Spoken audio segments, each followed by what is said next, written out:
हुजूर सैयद आलम सल्लल्लाहु अलैहि वसल्लम बैठे थे तो हुजूर ने फरमाया शराब, ये नशा, ये बुराइयों की माँ है। और फिर हुजूर ने एक मिसाल बयान फरमाई। नबी रहमत अलैहिस्सलाम ने फरमाया बनी इसराइल का एक वाकया है। एक खूबसूरत जवान था, एक औरत का दिल आ गया उस पर। ये याद रख लें, हम लड़कों को मना करते रहते हैं, लेकिन हमें घर की बच्चियों पर भी तवज्जो देनी होगी, हमें उनके खून पर भी निगरानी करनी होगी। औरत का दिल आ गया तो नबी पाक अलैहिस्सलाम फरमाते उसने कोई बहाना लगाया, किसी को कहा कि उस नौजवान को बुला के लाओ, उसको कहो कि हमने कोई गवाही लेनी है तुझसे। वो नौजवान आया, एक कमरे में दाखिल हुआ तो अगले कमरे में ले गए, वहां दाखिल हुआ तो उससे अगले कमरे में ले गई, वो दाखिल हुआ तो इसी तरह 7 मुकफ्फल कमरों में ले गई। मेरे करीम रसूल मेरे महबूब पाक अलैहिस्सलाम फरमाते, सहाबा को समझा रहे हैं मीठे लबो लहजे में, फरमाते जब सबसे पिछले कमरे में ले गई तो एक लड़का बंधा हुआ था वहां रस्सियों से, शराब का प्याला पड़ा हुआ था। बीबी कहने लगी कोई गवाही शवाही नहीं लेनी, तुझे इसलिए बुलाया है कि तेरे ऊपर दिल आ गया है, अब मेरे साथ मुंह काला कर।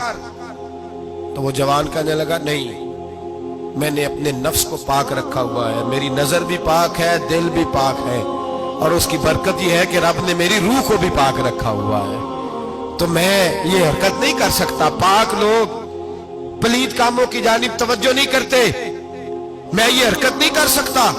कहने लगी चल फिर इसको कत्ल कर, इसको मैंने बांधा हुआ। उसने कहा मैं कत्ल क्यों करूं, मेरी क्या दुश्मनी है।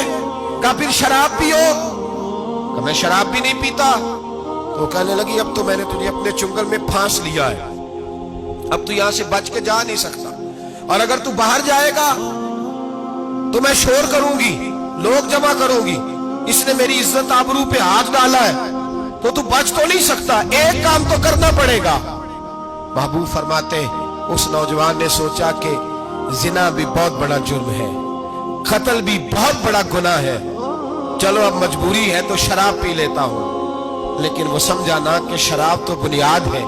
उसने एक प्याला जो पिया, कहने लगा एक और दे दो, दूसरा पिया तो कहने लगा एक और दे दो। अब 3 प्याले 3 बोतलें शराब जो पी चुका तो खुमारी चढ़ गई। अब उस औरत के करीब जाने लगा कि मैं तेरे साथ जिना करूंगा। उसने कहा जब तक मैं करीब नहीं आने दूंगी जब तक तू इसे कत्ल न करे। उसने उसे कत्ल भी किया, जिना भी किया। तो महबूब फरमाने लगे ये कत्ल और जिना जो हुआ है तो ये शराब की वजह से हुआ है। गोया शराब वो जुर्म है जो कत्ल भी कराएगी, जो जिना भी कराएगी। और अगर आप नशई को देखें, अगर आप शराबी को देखें, तो क्या वो डकैतियां नहीं करता फिरता, वो चोरियां नहीं करता, वो अपनी ही माँ का जेवर नहीं बेच आता, वो अपनी ही बहन का पड़ा हुआ जहेज नहीं बेच आता, वो अपने ही घर में डाके नहीं डालता, वो अल्लाह के घर मस्जिद में आकर के चोरी नहीं करता। वो सिर्फ इसलिए करता है कि ये नशा, ये शराब, ये माँ है गुनाहों की, ये जड़ है। मिल्लत के लोगों याद रखो, इस उम्मत, इस पाकिस्तान के साथ जहां बहुत सारे जुल्म हुए, वहां बड़ा जुल्म ये है कि बहुत बड़ा तबका जवानों का नशे का आदी है। वो नशा इन्हें इश्क मजाजी और औरतों के इश्क की जानिब ला रहा है। वो नशा चोरियां करा रहा है, कत्ल करा रहा है, डकैतियां करा रहा है। बहुत बड़े जालिमों ने बहुत बड़े हाउस बनाए हुए हैं जिनके अंदर शराब फराम की जाती है, नशा दिया जाता है। मैंने तो ऐसे ऐसे लफ्ज सुने कि इलेक्शन के दिनों में वोट लेने की खातर सियासतदान इन्हें नशा फराम करते हैं, इन्हें बांध के रखते हैं, रोज तुम्हें पुड़िया मिलेगी, वोट हमें डालना। इतना जुल्म, इतनी ज्यादती, इतना जबर, एक इंसान के साथ खेलना। लौट आओ, पकड़ो इनका दामन, अपने घरों को बचाओ, अपने दोस्तों को बचाओ। जागो जागो उम्मत के लोगों, जागो। मेरे नबी पाक सल्लल्लाहु अलैहि वसल्लम के कलमा गो लोगों को बचाओ। इन पर अगर सख्ती करनी पड़ती है तो करो, प्यार करना पड़ता है तो करो, मेहनत करो, जद्दोजहद करो।